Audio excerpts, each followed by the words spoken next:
Olá pessoal, tudo bem? Bom, gente, no vídeo de hoje eu quero só definir aqui com vocês o que seria, o que corresponde, né, ao que corresponde à expressão processo sincrético ou ação sincrética, né? Quando a gente fala sobre o sincretismo processual, um processo sincrético, o que seria isso, né, pessoal? Você sabe o que é um processo sincrético?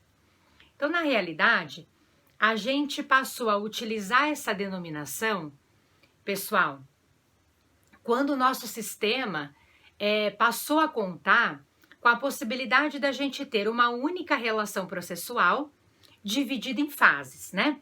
Porque a ideia do sincretismo quer dizer fusão, mistura, né, junção. Então a gente contextualiza essa expressão sincretismo para o processo, pessoal, no sentido de processo sincrético, existir quando a gente tiver uma determinada relação processual e nesta relação, num processo tramitando existente ali, a gente verifica que existem algumas fases que se desenrolam nesse processo, né? E aí a gente considera também, pessoal, que quando o CPC de 73 revogado, né, veio para nós não tínhamos essa conjectura no sistema do sincretismo processual, né? Porque na ocasião, quando o CPC veio para a gente tinha, pessoal, a seguinte consideração colocada pela lei, né? Havia ali um regramento relacionado às ações de conhecimento, então o autor poderia promover a sua ação de conhecimento, normalmente, enfim.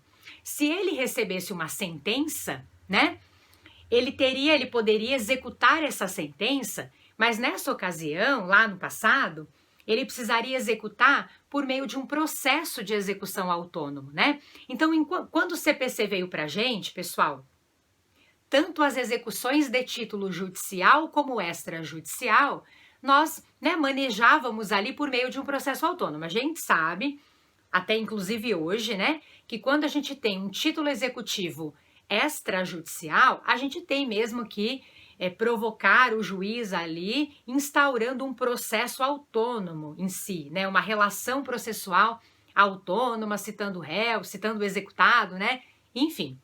Mas, pessoal, nessa época, os títulos executivos judiciais, eles também eram executados por meio de processo autônomo de execução. Então, não tinha essa diferença, né? Tanto o título judicial como o extrajudicial, tínhamos que instaurar uma relação processual autônoma.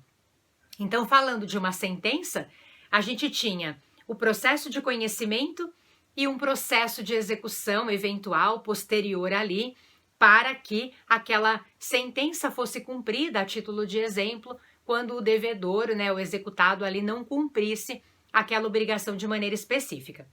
E aí esse sistema, pessoal, ele foi sendo alterado ao longo dos tempos. Nosso código revogado foi sendo, né, paulatinamente alterado. A gente teve uma importante alteração, já que nos colocou nessa ideia do sincretismo em 94, depois também em 2002, e finalizamos essa ideia, né, do sincretismo processual, de termos um processo, uma única relação processual, dividida em fases, com conhecimento e execução, pela Lei 11.232 de 2005, que foi uma lei super importante para o Código passado, né, fechando essa ideia de sincretismo processual envolvendo as obrigações de pagamento de quantia. Então, já no Código passado, pessoal, tanto as obrigações de fazer, não fazer, entrega de coisa ou pagamento de quantia, elas, né, a partir ali de 94, quando a gente começou a contar com essas alterações, a gente já foi se inserindo nessa sistemática do sincretismo processual. Isso foi mantido pelo legislador do novo CPC e a sistemática que a gente tem como regra geral é exatamente essa, né?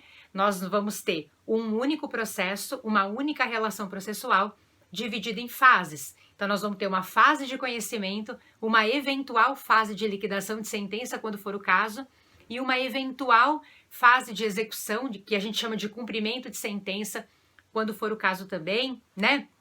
Porque pode haver o cumprimento da obrigação de maneira voluntária, de maneira espontânea pelo executado, pelo devedor.